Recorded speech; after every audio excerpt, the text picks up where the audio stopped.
So today I'm in the heart of Europe and Germany's capital, where history collides with culture in this vibrating and pulsating city. So join me as I explore over the next 3 days, Berlin. Opening its runway to passengers just 4 years ago, I'm landing into Berlin's newest airport, which replaces the former Tempelhof, Schönefeld and Tegel airport. So one of the quickest and easiest ways to get from Berlin's Brandenburg airport is on public transport. So I've invested in one of these, a welcome card. Now mine covers zones A to C, which includes the airport, so it's easy to get there and back, but also some of the urban areas throughout the city as well. It works on pretty much all public transport, including the buses and the trains, and it includes a range of discounts you can use across the city. But do make sure you get it stamped and validated at a red box on the side of the track. Setting off from the railway station at Terminal 1, I've arrived at the Marriott's Moxie Hotel in Humboldtine Park in quick time. Set in the vibrant Mitte district, just a short walk from Bahnhof Gesundbrunnen train station, you can even check in at the bar, so this place just screams hip hotel.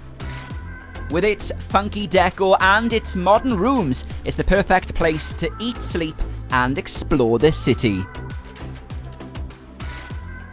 Now, as I'm only in Berlin for the weekend, the quickest way to find your way around is with a local guide. So I've teamed up with Berlin Tourism, who've recommended Marcus, who's got over 30 years worth of experience. And apparently, what he doesn't know about Berlin isn't worth knowing. So it's quite early. Let's go find him. Hi Jay. Hi Marcus, welcome. Good to see you. Nice to see you in Berlin. Okay? We are here, Okay. and you can see how close the wall was. Now, it's hard to believe this year marks 35 years since the fall of the Berlin Wall, way back on the 9th of November 1989. So there we have it, the remnants of the Berlin Wall, those giant concrete slabs that once separated East and West Germany. That tangible reminder, if you like, that families and generations of loved ones were once kept living apart. And if I'd have been this close to the wall back then, well, the chances are I'd have been shot. Now, that's because the Berlin Wall was not one, but two walls. Measuring 96 miles long and 4 meters tall, these walls were separated by heavy guarded watchtowers and a mined corridor of land known as the Death Strip.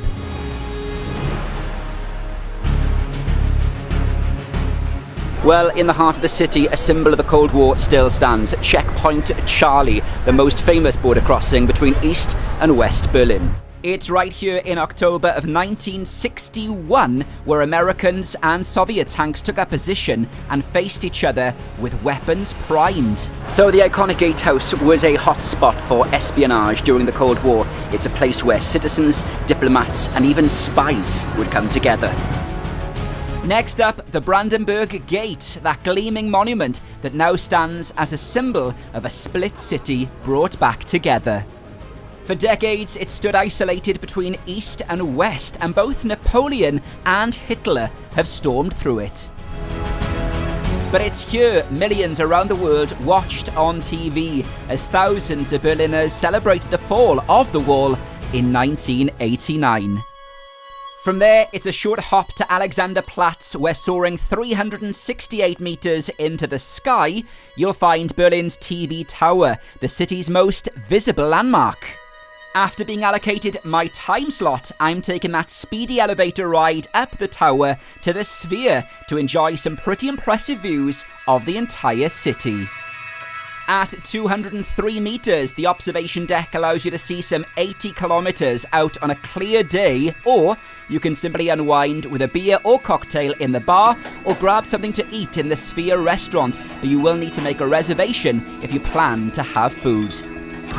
Cheers. Yeah, cheers.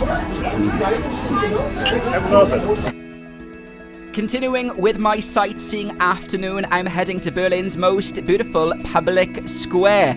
From the splendid dome tower of the French cathedral to the nearby iconic museums, art galleries, and even the mighty Berlin Cathedral in the heart of the city, the architecture here is pretty incredible. And by the way, don't forget to hit that subscribe button and the bell icon below. Even the parliamentary and the government district is worth a visit, which includes the Reichstag building and the roof terrace and its dome. Now, all this walking has made me pretty hungry, and with its formidable cultural scene, especially when it comes to music and art, there's also plenty of places to eat. But two dishes in particular stand out. One, the doner kebab, invented in Berlin, which is consumed by more than 17 million people across Germany. And the other... Now, you can't come to Berlin without trying an absolute institution. It's their go-to dish, made famous just after World War II. It's called currywurst, and it's sold in kiosks all over the city. So let's see what all the fuss is about. Well, Berlin is a place that never seems to sleep. In fact, the city's nightlife is pretty legendary. It's here you'll find Berghain, arguably one of the most famous nightclubs in the world, and probably the hardest to get into. Housed in a once-abandoned power plant, people can queue for up to 8 hours just to get in, only to get to the front and be told no. There's even countless websites with tips on how to make the grade. And once you enter, if you're lucky, well, you'll step into a whole different universe where the clubs don't have a closing time. The next day, I've come along to a place of contemplation and a place of remembrance. Well, this morning I've come along to the Holocaust Memorial here in Berlin. It is a labyrinth of giant grey concrete slabs that vary in height, and they represent the lives lost during the Second World War. It's a stark reminder of the dark times in history, but a reminder on how we can all strive towards a better future, free from that darkness. Finally, I'm unleashing my love of UrbX and the chance to explore man-made structures and abandoned buildings.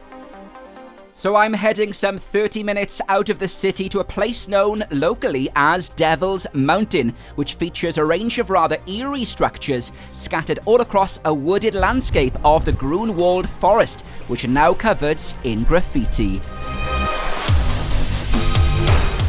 So my final stop here in Berlin is Teufelsberg. We're 120 metres high, way out of the city, on a man-made hill. It was built from all the rubble from World War II, and on top of that, they put this, a Cold War listening station where the Americans and the British eavesdropped on conversations from the world, including the nearby Soviet Union. These days, it's a hub for adventurers, urbexers, and it's an art exhibition where this weekend they celebrate female empowerment as part of International Women's Day. So let's go check it out.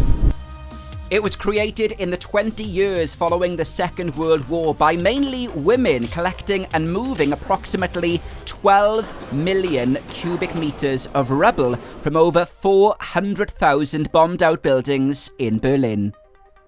As for the listening station, well, it's only just recently that files were due to be declassified on what exactly went on in this once secretive site. These days, well, Teufelsberg now houses a large street art exhibition with over 400 works, and new works by international artists are added each and every month. In my opinion, it's certainly worth a visit if you've got some spare time during your short stay in this amazing city. And that's it, 3 days in Berlin. I've loved every minute, and feel free to give this video the thumbs up, and why not subscribe for more adventures. Until next time, auf Wiedersehen.